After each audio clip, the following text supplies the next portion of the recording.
Hello दोस्तों, welcome to my channel. मैं यहाँ पे आज आरआरबी पीओ प्रीलिम्स जो अभी हुआ है जस्ट 22-23 नवंबर में, उसका एनालिसिस देने जा रहा हूँ। मेरा भी एग्ज़ाम था फर्स्ट शिफ्ट। हालांकि एग्ज़ाम इतना टफ नहीं था,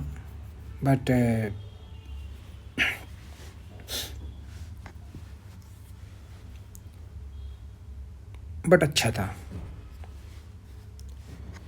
जैसे लास्ट ईयर के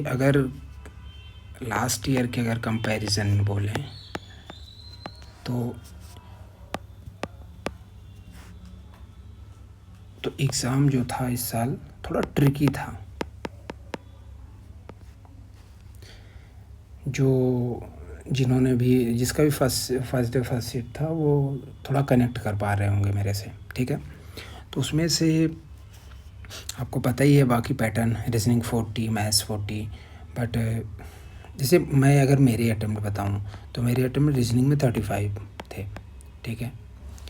एक उसमें ऐसा ट्रिकी क्वेश्चंस था मेरे रीजनिंग में 35 इसलिए थे क्योंकि मैं एक पजल में फंस गया था। वो एक डेजिग्नेशन बेस्ड पजल थी।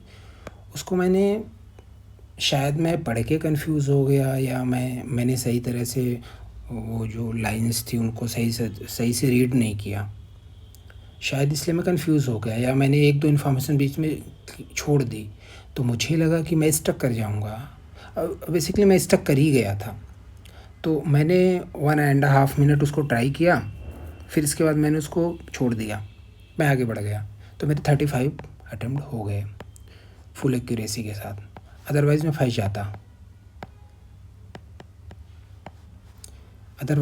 जाता, ठीक है।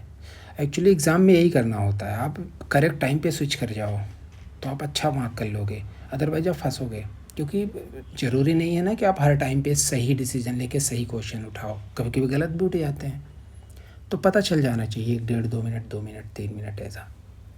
हालांकि प्री में तो 3 मिनट बहुत ज़्यादा हो जाता है, लेकिन मेंस की बात बता रहा हूँ, उसमें भी ऐसा ही होता है, ठीक है। तो मेरे 35 रीजनिंग में, क्वांट में मेरे 28। रीजनिंग में मैंने सारे के सारे किए, बस डिजिग्नेशन बेस्ड जो पजल थी उसको नहीं कर पाया था। बाकी क्वांट में मैंने 2 DI थी उसको कंप्लीट किया, 1 कैसलेट कंप्लीट किया, और जो भी स्पीड मैथ के क्वेश्चंस थे वो कंप्लीट किया। लास्ट में मेरे पास 30 सेकेंड थे। एक फ्रैक्शन बेस्ड एक क्वेश्चंस था शायद नंबर सिस्टम का, उसको मैं नहीं कर पाया था, ठीक है। तो अगर 10 सेकंड मेरे को मिल जाते तो मैं कर देता उसको भी, लेकिन वो नहीं कर पाया था। फिर भी मेरे टोटल 63 अटेम्प्ट हो गए थे। और बाकी का मेरे इसमें 63। अगर मैं एक्सपेक्टेड कट ऑफ की बात करूं, एक्सपेक्टेड कट ऑफ तो लेस देन 55। उसके कई सारे फैक्टर्स हैं। फर्स्ट इज क्वेश्चंस ट्रिकी थे, जिसमें टाइम लगता है ट्रिकी क्वेश्चंस में। जैसे मेरे में एक 7 जो लोग थे उनको अरेंज करना था, ऑर्डर रैंकिंग वाले। तो उसमें लास्ट में F था, फिर B था, फिर D था।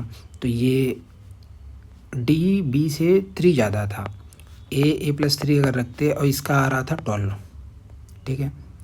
तो F की जगह उसमें ऑप्शंस में 8 और 6 दोनों थे। तो अगर मैं 8 रखता तो ये गलत हो रहा था। यहाँ से कुछ ऐसी कंडीशंस थी यहाँ पे कि गलत हो रहा था। इसका 6 रखने पे F का पूछा हुआ था, क्योंकि अगर F को अगर 8 रख देते तो फिर ये तो 9 हो जाता, तो ये 12 हो जाता, और 12 ये ऑलरेडी है, इसको छोटा होना पड़ेगा, इसलिए F को 6 रखना पड़ेगा। तो अगर ये 7 होगा तो ये 10 होगा, अगर 8 रखेंगे तो 11 होगा। हालांकि ये क्वेश्चन इसका भी पूछा हुआ था, तो यहाँ पे इसका भी आंसर 10 आता है।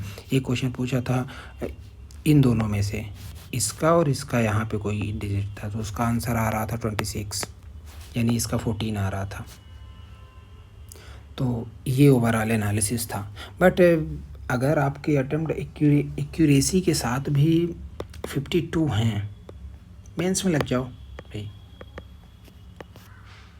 मेंस में लग जाओ। क्योंकि गेम तो मेंस का ही है ना, प्रीलिम्स तो जस्ट क्वालिफाइड है। अगर आपको कट ऑफ पे ही मार्क्स आ रहे हैं तब भी कोई प्रॉब्लम नहीं है, तब भी हो जाएगा, कोई दिक्कत वाली बात नहीं है, ठीक है। तो इसलिए अगर आपके इतने आ रहे हैं विथ एक्यूरेसी, फर्स्ट शिफ्ट ठीक था, कोई शिफ्ट इजी टफ नहीं होती, सारे पेपर बैलेंस्ड होते हैं, ये बात सही है। IBPS ने इस चीज़ का ध्यान रखा है इस बार, ठीक है।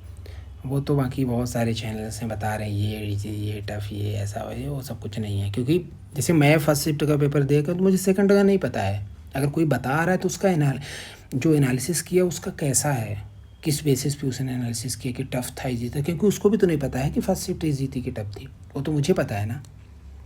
तो इसलिए बहुत ज़्यादा कंपैरिजन पे मत जाओ, आराम से निकलेगा, ठीक है। पर कट ऑफ लेस देन 55, ठीक है। थैंक यू गाइस, चैनल को सब्सक्राइब कीजिए, लाइक कीजिए, कमेंट में बताना आपके कितने रहे, ठीक है। Thank you.